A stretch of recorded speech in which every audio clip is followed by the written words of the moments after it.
नमस्कार, welcome to career 247 में हूं प्रशांत धवन। नाउ डोनाल्ड ट्रंप के अंडर यूएस मिलिट्री ने जो वेनेजुएला में किया, निकोलस मदुरो को पकड़ लिया, ये काफी हद तक इंप्रेसिव था। मगर जिस तरीके से यूएस अब ईरान में फंस चुका है और डोनाल्ड ट्रंप को कोई एग्जिट नहीं मिल रहा, ये एब्सोल्युटली मैं कहूंगा यूएसए की ऑरा को डिस्ट्रॉय कर रहा है। यूएसए की जो एक इमेज थी of a military super power, इसे आज के समय बिल्कुल ऑब्लिटरेट किया जा रहा है। यहां पे आप देख पाओगे ईरान ने रिसेंटली डोनाल्ड ट्रंप को बुरी तरीके से एक्सपोज कर दिया, ये बोलकर कि ट्रंप की जो भी बातें की जा रही है कि बहुत अच्छी डिस्कशंस हो रही है ईरान के साथ, के शांति समझौता हो जाएगा, सीज फायर हो जाएगा, कोई भी डायरेक्ट टॉक्स हमारी यूएसए के साथ नहीं हो रही। And Donald Trump is only buying time.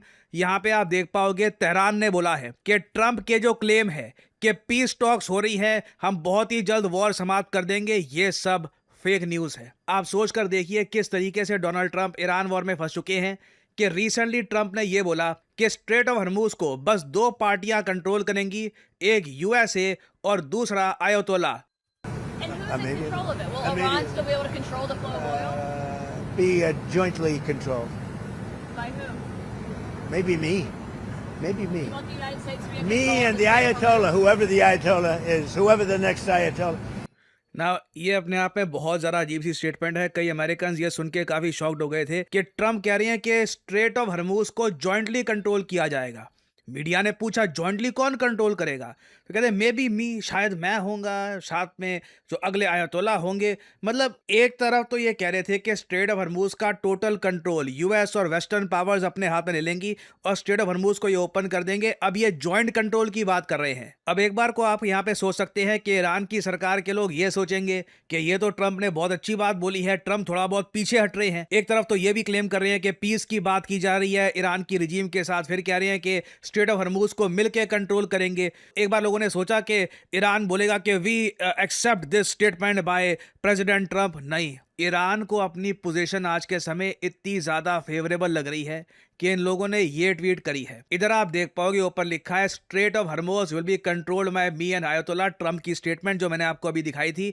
और इधर दो स्टीयरिंग व्हील आपको दिख जाएंगे, एक तो एक्चुअल स्टीयरिंग व्हील जो गाड़ी कंट्रोल करता है, एक बच्चों के लिए जो लगा रखा होता है जिससे बच्चे को लगता है कि वो गाड़ी कंट्रोल कर रहा है, बट जैसे कि आप लोग जानते हैं वो सिर्फ एक खिलौना होता है। ईरानियंस ट्रंप को ये कह रहे हैं कि जो अगर तुम ये सोच रहे हो कि हमारे साथ मिलकर स्ट्रेट ऑफ हॉर्मुज कंट्रोल करोगे तो तुम्हारे हाथ में ये वाला कंट्रोल होगा, तुम्हें बस लगेगा कि तुम कुछ कंट्रोल कर रहे हो, बट एक्चुअली में जो पूरा स्ट्रेट है ये ईरान कंट्रोल कर रहा होगा।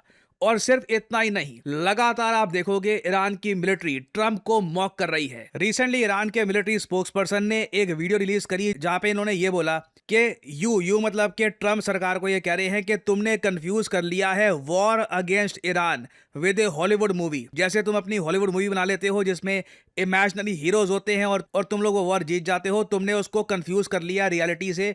रियलिटी में आज के समय ईरान इजीली यूएस के सारे अटैक्स को नेविगेट कर रहा है और कहीं से भी लग नहीं रहा कि ईरान में कोई तख्ता पलट होने वाला है, कोई रिजीम चेंज होने वाला है। और जिस तरीके से ये लोग पर्सनली मॉक कर रहे हैं ना डोनाल्ड ट्रंप को, मैंने आज तक कभी यूएस प्रेसिडेंट के अगेंस्ट ऐसे किसी कंट्री को बोलते हुए देखा नहीं है। इनकी मिलिट्री में कहूंगा, अब अगेन देखो, कल को यूएस बिल्कुल अंधी कारपेट बॉम्बिंग स्टार्ट कर दे ऑल ओवर ईरान और बहुत से लोगों को मार दे, न्यूक्लियर वेपन्स यूज कर दे, वो सब ऑप्शंस यूएस के पास हैं। कि आज के समय भी आप अगर मुझसे पूछे मिलिटरीली जरा स्ट्रॉन्गर कंट्री कौन सा है, यूएस और ईरान, कोई भी बोलेगा यूएस। मगर जो यूएसए के ऑब्जेक्टिव थे, जो ये लोग करना चाहते थे, वो कहीं से भी अकॉम्प्लिश होते हुए नहीं दिख रहे।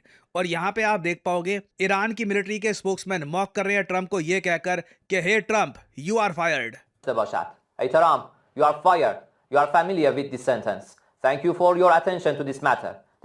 ना यहाँ पे आपको समझना होगा, डोनाल्ड ट्रंप एक टाइम पे ना, जब इनका रियल एस्टेट बिजनेस इतना चल नहीं रहा था, इन्होंने टीवी पे एक शो किया था द अप्रेंटिस के नाम से। वो शो काफी पॉपुलर हुआ था और ट्रंप की जो ये लाइन है यू आर फायर्ड, इसका मतलब हिंदी में मतलब होता है कि तुम्हारी नौकरी गई, ये काफी फेमस था। ट्रंप बहुत बार बोलते थे कि यू आर फायर्ड। आज के समय वही सेंटेंस ईरान की मिलिट्री के स्पोक्समैन सुना रहे हैं ट्रंप को और साथ में ये भी कह रहे हैं कि हमें पता है कि तुम्हें इस सेंटेंस के बारे में पता है, you are familiar with this sentence, thank you for your attention to this matter. ये काफी बार ट्रंप अपनी ट्वीट के एंड में लिखते हैं। कंप्लीट आप कह लीजिए एक एक चीज उनके पास्ट, उनके प्रेजेंट की मॉक की जा रही है और क्लियरली दिख रहा है कि इन लोगों को कोई डर नहीं है कि यूएस इसके रिस्पॉन्स में क्या करेगा। और ये सब चीजें देखिए अमेरिकन सबसे ज्यादा नोट कर रहे हैं। मैं CNN वर्ल्ड का एक आर्टिकल देख रहा था जहां पर लिखा है कि ट्रंप और ईरान दोनों कन्फ्लिक्टिंग सिग्नल्स दे रहे हैं। ट्रंप कह रहे हैं कि मैं ईरान पे अभी जो स्ट्राइक्स करने थे, इनकी जो इलेक्ट्रिसिटी इंस्टॉलेशंस पे अटैक करने थे, ये मैं पोस्टपोन कर रहा हूं, और ईरान को जो इन्होंने डेडलाइन दी थी कि स्ट्रेट ऑफ हॉर्मुज ओपन करो, इसे भी 5 दिन आगे धकेल रहा हूं। और साथ ही साथ ये भी कह दिया कि बहुत सारी प्रोडक्टिव बातचीत हुई है तेहरान के साथ, मगर तेहरान कह रहा है कि कोई भी बातचीत नहीं हो रही वॉशिंगटन के साथ। ये सब चीजें आम अमेरिकन, जो जनरल अमेरिकन ऑडियंस है, जो वहां पे वोटर है, वो सब लोग पढ़ रहे हैं कि ये हमारा स्टेटस तो इंटरनेशनली नहीं हुआ करता था कि जिस कंट्री से हम लड़ रहे हैं 1 महीना हो गया, वो कंट्री सरेंडर नहीं कर रहा, वो कंट्री कह रहा है कि अभी तो हम अपने और एडवांस मिसाइल्स का अटैक आपको दिखाएंगे। साथ ही साथ हम अब बातें कर रहे हैं कि हम उस कंट्री के साथ डायलॉग कर रहे हैं, डिस्कशन कर रहे हैं, सामने वाला कंट्री कह रहा है कि नहीं, कोई डिस्कशन नहीं हो रहा। क्वाइट फ्रैंकली अमेरिकन पहली बार मैं कहूंगा एक वॉर में फील करेंगे कि सब कुछ वैसे नहीं जा रहा जैसे इन लोगों ने एंटिसिपेट किया था। और अब ट्रंप के पास ऑप्शंस बहुत कम बची है। या तो ट्रंप अपनी ऑडियंस को, अमेरिकन को ये बोले कि जो ऑपरेशन एपिक फ्यूरी था ये एक्चुअली रिजल्ट हुआ टू ऑपरेशन एपिक फेल ना, या तो ये एडमिट करेंगे, या फिर ट्रंप को एक बड़ा जुआ ये खेलना होगा कि अमेरिकन सोल्जर्स उतारने होंगे ईरान की धरती पर। उससे आप समझ सकते हैं कैजुअलिटीज, फेटलिटीज बहुत होगी। अमेरिका के कई सोल्जर्स उस केस में मारे जा सकते हैं। अमेरिका में गुस्सा आएगा इस बात को लेकर कि अभी अभी हमने अफगानिस्तान की वॉर खत्म करी है, अब हम ईरान में जा रहे हैं। तो वो निर्णय देखिए ट्रंप के लिए बहुत ही मुश्किल होगा। बट दूसरी तरफ मैं देख रहा हूं कि ईरान सिंपल कार्टून्स लॉन्च कर रहा है अमेरिकन जनता को बताने के लिए कि आज के समय स्ट्रेट ऑफ हॉर्मुज में हो क्या रहा है। अब ये जो कार्टून है ये देखिए, इसमें यहाँ पे ये ऊपर ईरान है, ये पर्शियन गल्फ यहाँ पे हो गया, ये स्ट्रेट ऑफ हॉर्मुज, शिप्स आराम से गुजर रही है। अचानक से यूएस इजराइल के जो यहाँ पे मिलिट्री इंस्टॉलेशन है ये अटैक करना स्टार्ट कर देते हैं ईरान को। ईरान कहता है स्टॉप, स्ट्रेट ऑफ हॉर्मुज यहाँ पर बंद, चोक। शिप्स यहाँ पे इकट्ठा होनी शुरू हो गई। तेल की जो कीमतें हैं ये बढ़ रही है। ट्रंप ने यहाँ पर सोचा कि क्या करूं। फिर यहाँ पे ईरान अपने जो ड्रोन्स हैं ये लॉन्च कर रहा है। ट्रंप गुस्सा हो गए, यहाँ पर अपना एयरक्राफ्ट कैरियर यहाँ पर भेजा। ईरान ने इसके रिस्पांस में इस एयरक्राफ्ट कैरियर के आसपास भी मिसाइल बरसाने स्टार्ट कर दिए। इन लोगों ने अपना एयरक्राफ्ट कैरियर पीछे ले लिया।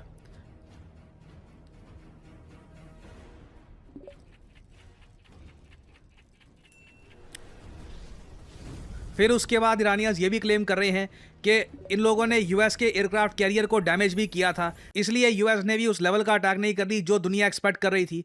फिर आप देखोगे इस कार्टून में ये लोग दिखाएंगे कि जो चाइना की शिप है उसको ईरान अलाउ कर रहा है। ये चाइना की जो शिप है ये स्ट्रेट ऑफ हॉर्मुज से निकल रही है, ईरान को एक्स्ट्रा पैसा मिल रहा है उसका। अब यहां पे कह रहे हैं France, England, Germany, Australia, NATO help. But अभी तक वहां से उन लोगों ने अपनी नेवी भेजी नहीं है। No we can't, no we can't, no we can not. और यहाँ पे आप देखोगे तेल की कीमतें और बढ़ती जा रही है, प्रेशर इन पे लगातार बढ़ रहा है कि अब क्या करे। क्या जो ईरान ने इनिशियली धमकी दी थी कि कच्चे तेल की कीमतों को हम $200 पर बैरल तक ले जाएंगे, क्या डोनाल्ड ट्रंप उसका वेट करेंगे या फिर ये बिल्कुल पुल आउट कर लेंगे? ईदर वे एक बड़ी मिसकैलकुलेशन हुई है यूएस के हाथों। यहाँ पर अगेन ट्रंप के पास एक न्यूक्लियर वॉरहेड का ऑप्शन अभी भी बचा हुआ है।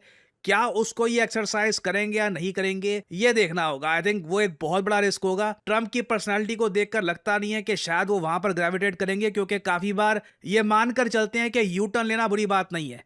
जो हम मजाक में कहते हैं टाको, ट्रंप ऑलवेज चिकन्स आउट, ये ट्रंप की पॉलिसी है कि अच्छा मैंने कोई अगर निर्णय लिया, मेरे हिसाब से नहीं गया तो मैं यू टर्न भी ले लूंगा उससे।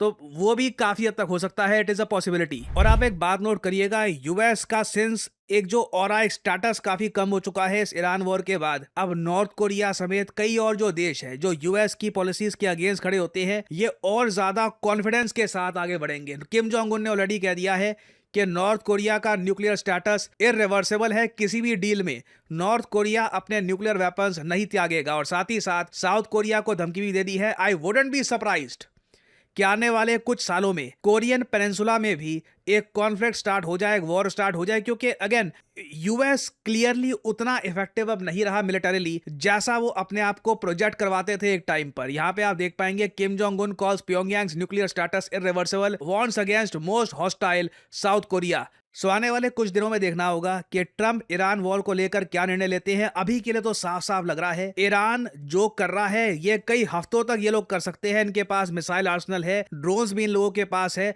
और अब कोई बड़ी बात नहीं है कि चाइना और रशिया भी मिलिटरीली वेपन सप्लाई करना स्टार्ट कर दे ईरान को over the next few weeks. तो इस टॉपिक से रिलेटेड अभी बहुत सी अपडेट्स आएंगी, मैं आपके लिए अपडेटेड वीडियोस लाता रहूंगा। मैंने आप सबको कहा था कि साल 2026 सबसे इम्पैक्टफुल साल रहने वाला है, और मैं आपको ये भी बता दूं कि साल 2026 में सबसे ज्यादा इन डिमांड टेक करियर जो रहेंगे वो होंगे डेटा एनालिटिक्स और डेटा साइंस। ये सिर्फ मैं नहीं कह रहा है, इस पर London school of economics and political science ने एक पूरी रिपोर्ट पब्लिश करी है। और करियर 247 का जो state of the art data analytics course है और डेटा साइंस कोर्स है, इसकी मदद से ऑल ओवर इंडिया कई लोग अपना करियर शुरू कर रहे हैं और अपनी ड्रीम जॉब्स तक पहुंच चुके हैं। और जिस तरीके से हर चीज साल 2026 में महंगी होती जा रही है, अनफॉर्चुनेटली हमारे जो ऑपरेशंस है, जो हम ऑनलाइन कोर्सेज ऑफर करते हैं, इनके प्राइसेस भी हमको बढ़ाने होंगे, तभी हम लोग जस्टिफाई कर पाएंगे कॉस्ट। तो अगले महीने से मैं आपको बता दूं, अप्रैल 2026 से मतलब अगले फाइनेंशियल ईयर से हमारे सभी कोर्सेज के दाम 20% बढ़ने वाले हैं। Unfortunately we have to do this, but आपके पास अभी भी टाइम है कि आप करियर 247 की करंट सेल के अंडर एक 26% डिस्काउंट लेकर ये कोर्सेज कर सकते हैं purchase before the huge price rise. मैं फिर यहां पर रिपीट कर दूं कि 24 मार्च से लेकर 28 मार्च तक करियर 247 की 26% सेल ये एक्टिव रहेगी on all of our courses. एक बार ये सेल खत्म हो गई तो अगले महीने प्राइसेस 20% बढ़ने वाले हैं। तो अगर आप अपने करियर के बारे में सीरियस हैं, आपको सिंपली क्या करना है, वीडियो के कमेंट सेक्शन में जाइए, यहां पे आपको ये लिंक मिल जाएगा। इस लिंक पर जाकर करिए क्लिक, डिटेल्स भरिए, कोड डालिए PD10 और सबमिट कर दीजिए। करियर 247 की तरफ से आपको इमीडिएटली कॉल आएगी। आप डिस्कस कर सकते हैं, क्वेश्चंस पूछ सकते हैं whether this course is for you और नॉट, और फिर अपनी जर्नी आप स्टार्ट कर सकते हैं as a data scientist, data analyst या फिर किसी और फील्ड में। सो यूज करिए code PD10, 26% discount, and remember this is the last month, grab the opportunity. और इसी नोट के साथ ये है वीडियो का अंत। Thank you for listening and as I always say, may the gods watch over you.